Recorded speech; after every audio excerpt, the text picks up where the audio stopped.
Hello everyone, myself Megha and welcome to our YouTube channel BPSC Platform. Guys, this is our fourth video in the mains answer writing series and इससे पहले lecture third में Manish sir ने आप लोगों को हिंदी में question answer discuss कराया था. That was on the Santhal revolt and last में आप लोगों को एक प्रैक्टिस क्वेश्चन भी दिया गया था on Indo US relations and I hope you all must have attempted that question. So in today's video I am going to discuss the model answer of that question only. But before that मैं आप सभी को बताना चाहूंगी that हमारे website BPSC platform पे 65th BPSC mains के लिए एक online mains answer writing series start होने जा रहा है which is going to start from 21st of May 2020 and you can visit the website and register yourself. मैं यहाँ पे आपको दिखाना चाहूंगी आप इस तरह से वेबसाइट ओपन करके यहाँ पे सिंपली बीपीएससी प्लेटफॉर्म टाइप करके आप इस पेज को ओपन कर सकते हो एंड यहाँ पे आप यहाँ 65th बीपीएससी मेंस में जाके एंड यहाँ पे सारे इन्फॉर्मेशन अवेलेबल है. आप रीड करके शेड्यूल देख के आप यहाँ से रजिस्टर कर सकते हो. This will be beneficial for you all guys in your upcoming BPSC mains examination. और यहाँ पे आप जो आंसर करोगे वो सारे इवेलुएट होके आपको मिलेंगे और ये यहाँ से रजिस्टर करके आप इससे अवेल कर सकते हो. Okay, so guys let's get started. Here, how to write a good answer for BPSC mains. यहाँ पे कुछ पॉइंट्स हैं 5 to 6 7 पॉइंट्स. आप इसे ध्यान में रखोगे तो आप एक अच्छा आंसर लिख सकते हो बीपीएससी जीएस मेंस के लिए. ये पॉइंट्स मैंने अपने आंसर राइटिंग के सेकेंड वीडियो में अच्छे से डिस्कस करा है बट इन ब्रीफ मैं यहाँ बता दे रही हूँ एक बार. First of all you have to understand the nature of the question. कोई भी क्वेश्चन आंसर अटेम्प्ट करने से पहले it's very important to understand the nature of the question. फिर आप वहां पे एक अच्छा आंसर लिख पाओगे. Since one question carries 38 marks, so word limit should be 400 to 420. इससे ज्यादा word limit exceed नहीं होना चाहिए. Identify the keywords like examine, discuss, comment, analyze, critically analyze and etc. कोई भी आंसर स्टार्ट करने से पहले आपको कीवर्ड्स को देखना बहुत जरूरी है और उस कीवर्ड्स को ध्यान में रखते हुए ही आपको अपने आंसर को लिखना है.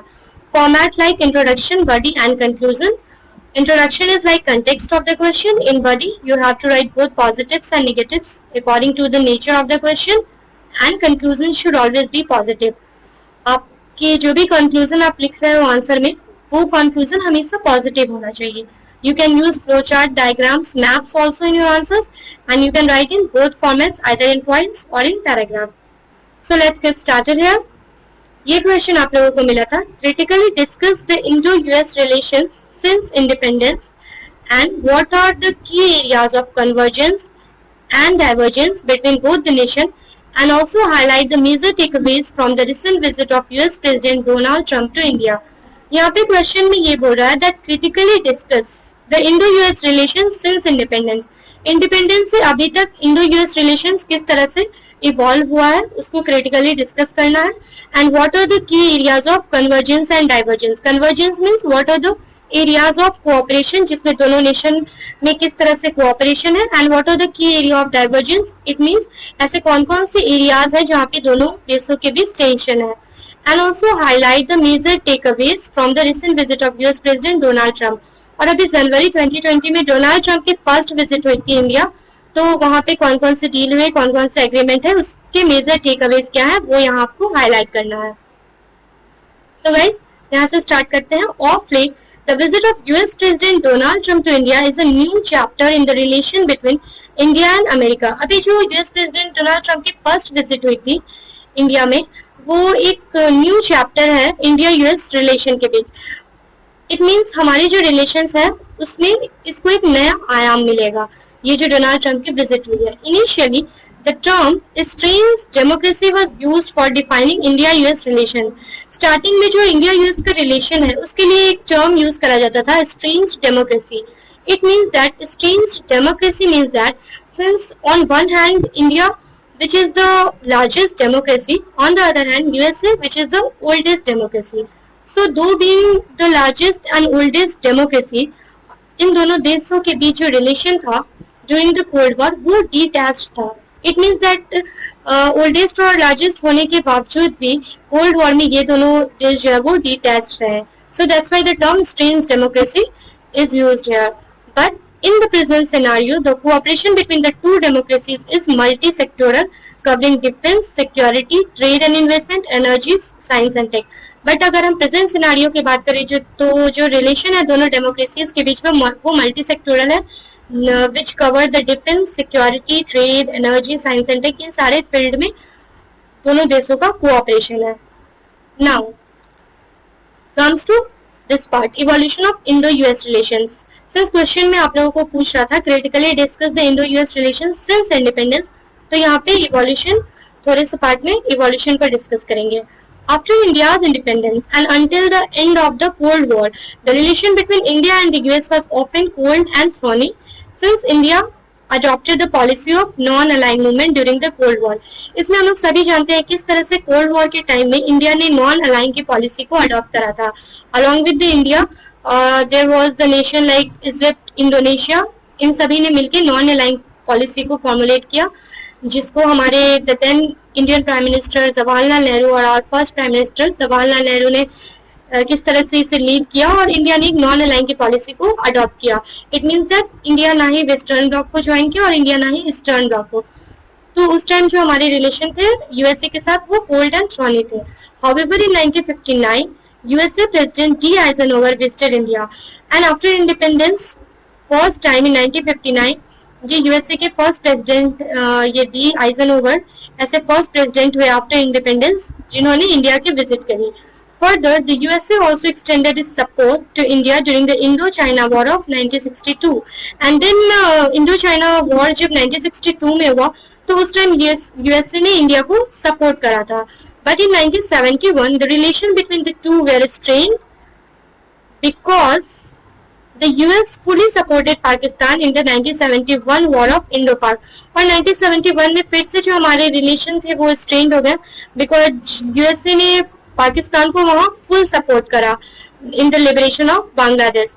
Later in 1974, India concluded its first nuclear test, Smiling Buddha, which was opposed by the United States. और फिर से किस तरह से 1974 में जब इंडिया ने अपने फर्स्ट न्यूक्लियर टेस्ट को कंडक्ट किया, that was स्माइलिंग बुद्धा, तो किस तरह से यूएसए ने वहां हेवली क्रिटिसाइज किया इंडिया को. However the strained relation were mended by the then Indian prime minister Indira Gandhi during her visit in 1982. और 1982 में फिर से हमारे जो उस टाइम के प्राइम मिनिस्टर इंदिरा गांधी थी उनकी विजिट हुई यूएसए और फिर से हमारे रिलेशन फर्दर स्मूथ हुए. Almost after a decade, India expanded its economic ties with the US in 1991 in India's LPG reform. और 1991 में जो इंडिया का LPG रिफॉर्म एरा था उससे क्या हुआ, जो हमारी इकोनॉमी लिबरलाइज हुई, प्राइवेटाइज हुई और हम लोगों ने वर्ल्ड इकोनॉमी के साथ इंटीग्रेट किया. तो उस दौरान हमारी जो इकोनॉमिक टाइज थे यूएसए के साथ वो भी फर्दर एक्सपैंड हुए.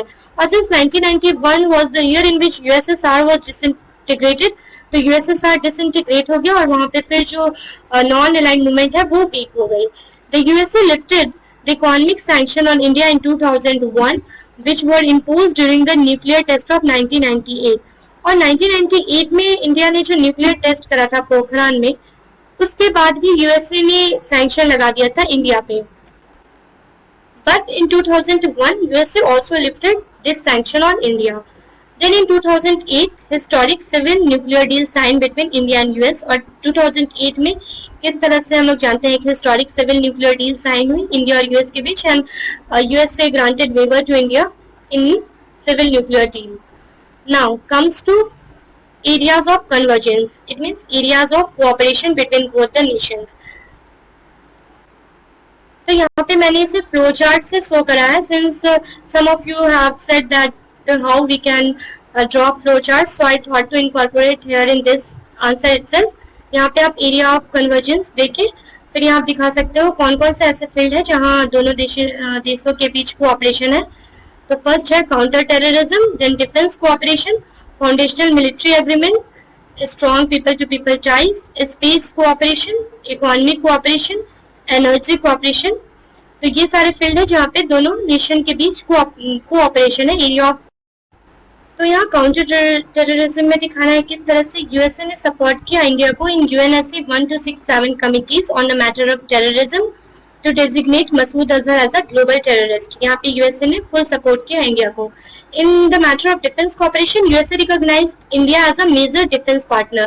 In USA ने इंडिया को एक major defense partner का दर्जा दिया है in the Indo-Pacific region. Indo-Pacific region में, for example, STA won status to India. Then foundational military agreement, किस तरह से हम लोगों ने दोनों देशों ने, इंडिया और यूएसए ने GSOMIA, LEMOA, logistic exchange memorandum of association या फिर कॉम कासा, किस तरह से इन देशों ने ये सारे फाउंडेशनल मिलिट्री एग्रीमेंट को साइन किया. Then strong people to people ties between both the nation. Space cooperation, हमारा नासा और इसरो के बीच स्पेस कोऑपरेशन भी है जिसमें हमारा NISAR mission is a good example of it. Then economic cooperation, दोनों नेशन के बीच जो अभी बायलैटरल ट्रेड है $142 बिलियन का है, जिसको दोनों देशों ने अभी $500 बिलियन तक टारगेट रखा है by the year 2024. Then energy cooperation, how India started to import the LNG and crude oil from the US, and first ever 2+2 dialogue which was held in 2008. So this is all the areas of convergence. ये यहाँ पे एक flow chart में आप show कर सकते हो. Now, though the relation between India and the US have transformed from being estranged democracies to a strategic partner, but still there are some areas of divergence. But अभी भी कुछ areas है जहाँ पे दोनों देशों के बीच टेंशन है. So what were those area? First, trade and tariff issues. Of late India has been referred by the USA, specially Trump administration, as tariff king. अभी कुछ दिन पहले ट्रम्प एडमिनिस्ट्रेशन ने इंडिया को टैरिफ किंग का दर्जा दिया था and want India to have a more predictable regime. इन्हें लगता है दैट इंडिया में जो भी यूएसए के गुड्स आ रही हैं उन पे इंडिया हाई टैरिफ चार्ज कर रहा है, तो इसलिए इन्होंने इंडिया को टैरिफ किंग का दर्जा दिया था. Second, movement of skilled person. Current US president had always made immigration as an election theme. हम लोग देखते आ रहे हैं किस तरह से यूएसए में डोनाल्ड ट्रंप जब से इलेक्शन जीत के आए हैं और इलेक्शन से पहले जो उनकी थीम थी वो इस टॉपिक के around movement of skilled person, H1B visa issues हो या फिर hire American, buy American, hire American, American first policies है, तो ये सब सारे इनके इलेक्शन थीम्स थे टू विन द इलेक्शन. तो यहाँ पे भी एक इशू है इंडिया और यूएस के बीच. Unilateralism and American first policy outlook. It created inconsistencies between make in India and America first push to indigenisation. Trump's protectionism policy endanger the globalization. और किस तरह से हम लोग देख रहे हैं जो डोनाल्ड ट्रम्प की मूव है to retreat from the globalization और किस तरह से वो प्रोटेक्शनिज्म की तरफ मूव कर रहे हैं, ये ग्लोबलाइजेशन के लिए भी एक खतरा है. और ये जो पॉलिसीज है मेक इन इंडिया और अमेरिकन फर्स्ट पॉलिसीज, इन दोनों के बीच में ये इनकंसिस्टेंसीज क्रिएट कर रही हैं. Then withdrawal of GSP, generalized system of preference. अभी हाल ही में Trump administration has also terminated the India's benefit under GSP. India को जो भी बेनिफिट मिल रही थी GSP के अंडर वो भी टर्मिनेट कर लिया गया है. And in retaliation India also imposed tariff on 28 product. और उसके रिटेलिएट में इंडिया ने भी यूएसए के 28 प्रोडक्ट पे टैरिफ लगाया था. Then intellectual property rights issue. तो इंडिया ने इंटेलेक्चुअल प्रॉपर्टी राइट्स इशू में प्रोग्रेस किए हैं, but still Trump administration remains very of India's position on IP rights protection. और यहाँ पे India remain one of the most challenging economies for IP protection and enforcement. और USA की जो एक एनुअल स्पेशल 301 रिपोर्ट आती है उसमें इंडिया को अभी भी प्रायोरिटी वॉच लिस्ट में रखा गया है. Then USA also stops treating India as a developing countries for its own trade benefit. और अपने ट्रेड बेनिफिट्स के लिए यूएसए ने इंडिया को डेवलपिंग नेशन मानना भी इनकार कर दिया है. यूएसए ने बोला है India is no more a developing country, so India is a developed country according to USA. Now comes to key takeaways from the Trump visit. Trump की अभी विजिट हुई थी, उसमें की टेकअवेज क्या थे? First of all, $3 billion deal. There should be $3 billion defence deal हुई थी. उसमें India will purchase the 24 MS-60R helicopter and Apache. ये इंडिया अपने डिफेंस नीड्स को फुलफिल करने के लिए यूएसए से परचेज करेगा. Then announcement of first tri service military exercise between USA and India, tiger triumph. इसकी भी अनाउंसमेंट हुई थी दैट दोनों देशों के बीच first tri service military exercise होगा. Then both countries condemned cross-border terrorism in all its form. दोनों नेशन ने क्रॉस बॉर्डर टेररिज्म को कंडेम किया. Then USA and India stretched to revitalize the Quad initiative consisting of Japan, USA, India and Australia. दोनों nation ने quad को revitalise करने के लिए स्ट्रेस किया. बट सिंस क्वाड में चाइना नहीं है, तो India is not giving more importance to Quad, but USA wants to revitalize it because to counter China.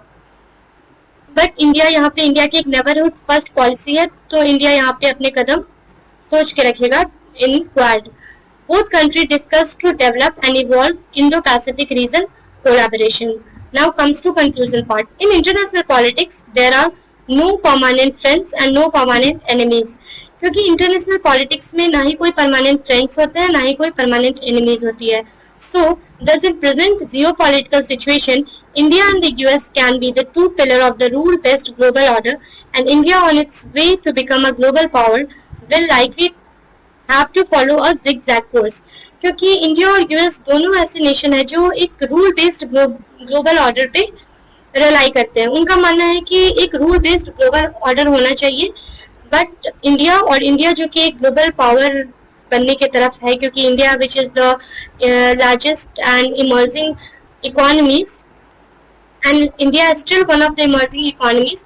सो यहाँ पे इंडिया को एक जिगजैग कोर्स फॉलो करना होगा, balancing between the American demands, long term friendship with Russia and its own strategic necessities in the neighborhood and beyond. यहाँ पे India को एक बैलेंस करके चलना होगा, बिकॉज एक तरफ यूएसए है जहाँ पे हमारा एक इंक्लिनेशन हो रहा है, और दूसरी तरफ रशिया जो कि हमारा एक टाइम टेस्टेड फ्रेंड है, और वहीं तीसरी ओर जो इंडिया की नेबरहुड पॉलिसी है उसको भी ध्यान में रखते हुए तो इंडिया को यहाँ एक बैलेंस व्यू लेके, और हमारे अभी present prime minister Narendra Modi की भी यही विजन है दैट इंडिया की जो रिलेशन है वो लाइक माइंडेड कंट्रीज से होगी, तो यहाँ पे इसको ध्यान में रखते हुए इंडिया को अपने रिलेशन को एक्सपैंड करना होगा. So that's all in this video guys. Thank you for watching this. And हमारा जो मेन सीरीज प्रोग्राम है उसका लिंक इस डिस्क्रिप्शन बॉक्स में दिया गया है, आप वहां से जाके उसे विजिट कर सकते हो. Thank you so much. So here it is the next practice question for you guys, और इसका आंसर आपको बहुत जल्द मिलेगा हिंदी में, जो कुमार ऋषिराज से डिस्कस करेंगे. So stay tuned for another video. Thank you.